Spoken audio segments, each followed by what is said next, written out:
it starts out with a rich and a poor brother, and the poor brother seems to be really bad at soldiering, and he pulls off his red coat, which I feel like is a very symbolic image. I mean, the red coats. I guess this was shortly after the American Revolution, and the British were the redcoats, but I think they Mhm. had hired a lot of German mercenaries, if I remember correctly. So we Mm, might be talking, we might be talking about that kind of a soldier. mm, Um, but he puts off war, right? The mm, poor brother is deciding he's no longer going to go to war, whatever that means, and mm, he's going to become a gardener instead. So mm. I don't know, like maybe if you have anything to say about that, or work in like the Cain and Abel thing, because the gardener definitely, there's Cain and Abel in there too. So Mm. Yeah, yeah. Yeah, I wasn't sure exactly what not being the soldier anymore is, but it's at least changing his life completely.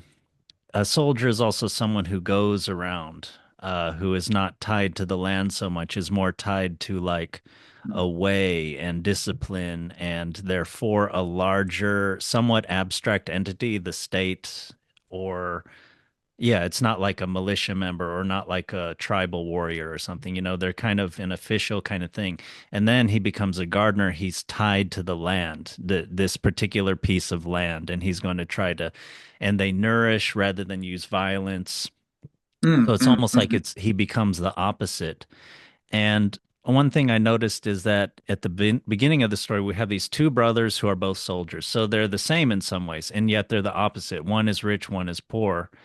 This is this seems important. I don't know exactly what this means, but I mean, one thing it could simply mean is that, like in many families, the firstborn son would maybe inherit everything or something, or there were certain things like in the red and the black where, like, if a family had two or three sons, like one would go off into the priesthood, that's the black, one would be a soldier, that's red, and one would inherit the land. I think that was it. Like the first one inherits the property, the second one becomes either a soldier, or priest, probably soldier.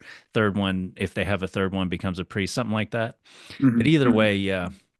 And kind of like Cain and Abel, it's about making your way in the world and how you do it, and also the sibling rivalry that can come up because of that. And like Cain and Abel, I believe the brother who does not emphasize the sibling rivalry is the one who ends up doing well. Although, of course, Abel is killed, so that's not good. But Yeah.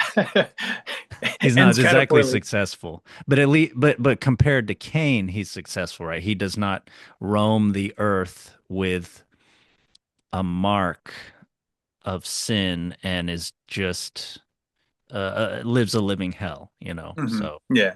Yeah, and I mean, Abel is favored. His sacrifice is favored by God, so he yeah, yeah, definitely that's what. wins some points there. Yeah, exactly. Yeah, and I mean, that's the reason why, right? It's trying to show it's not about the birth order, not about something inherent, but about what you end up doing, right? And sacrificing. And sacrificing is different than like instrumental work or something, right? You're not doing it for the reason exactly of, okay, I'm going to sacrifice, I'm going to get this back from God. So I do X units of sacrifice, I get X units of reward. Okay, that's why I'm doing it. Why Hmm. why else Hmm. would I do it?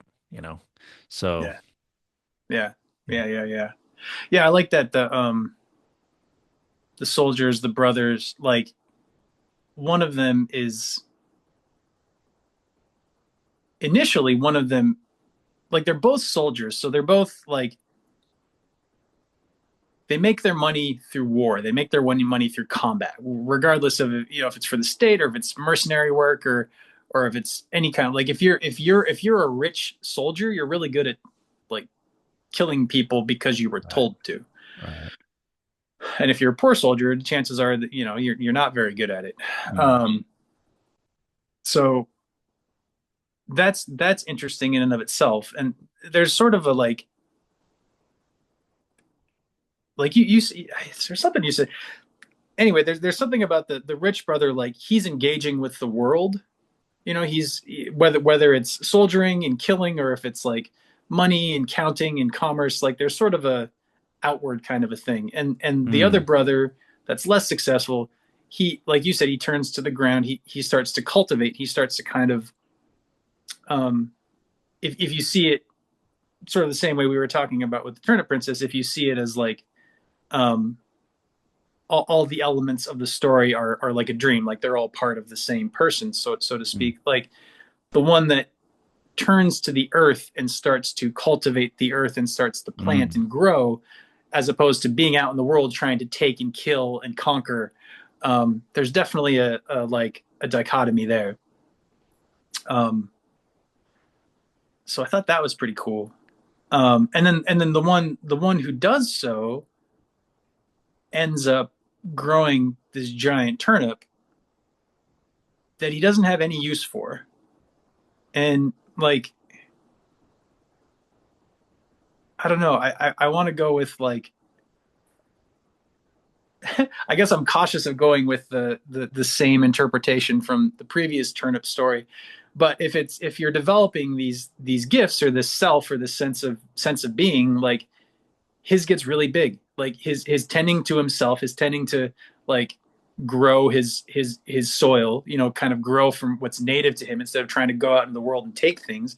He ends up with this really big turnip, this really, like, I don't know, enlightened sense of self, or this like good, grounded in the earth being, like, and it's bigger than anything, and it's what it's miraculous or whatever. Yeah. It's a blessing or a curse. He can't tell, but he doesn't know what to do with it. Yeah. And I mean, that to me speaks to like, if you work to develop spiritually, it can be hard to figure out how to bring that to a marketplace. You know, Oh, right. Yeah. you know. And this is kind of Um, relevant to our situation too. yeah, exactly. The creative growth, the creative expression, tilling the earth, growing the things inside of us, and then we might grow something big. But then how do we get it out to the people? How do we? Because the people, if you're good at marketing, you can market crap and maybe people will buy it.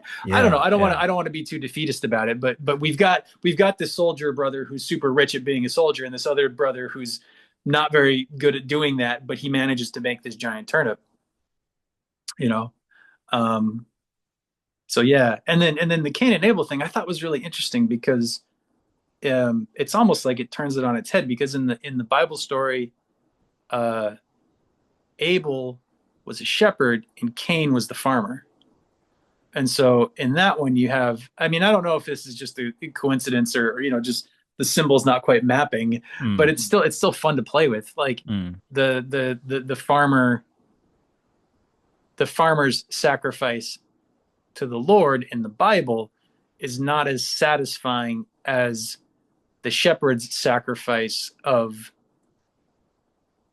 the livestock, the mm, blood sacrifice. mm, God likes blood more than God likes vegetables. But here you have the reverse, right? You've got the soldier that does the killing, is successful in the world. He has the finances, but when he goes to the king, he's not very successful. yeah. Whereas the guy who has put off the red coat, but red blood, killing, death, he's put all that off to just be brown in the earth and grow and do all that thing. He ends up with this thing that he's not sure what to do with, and give it to the king as a mark of respect.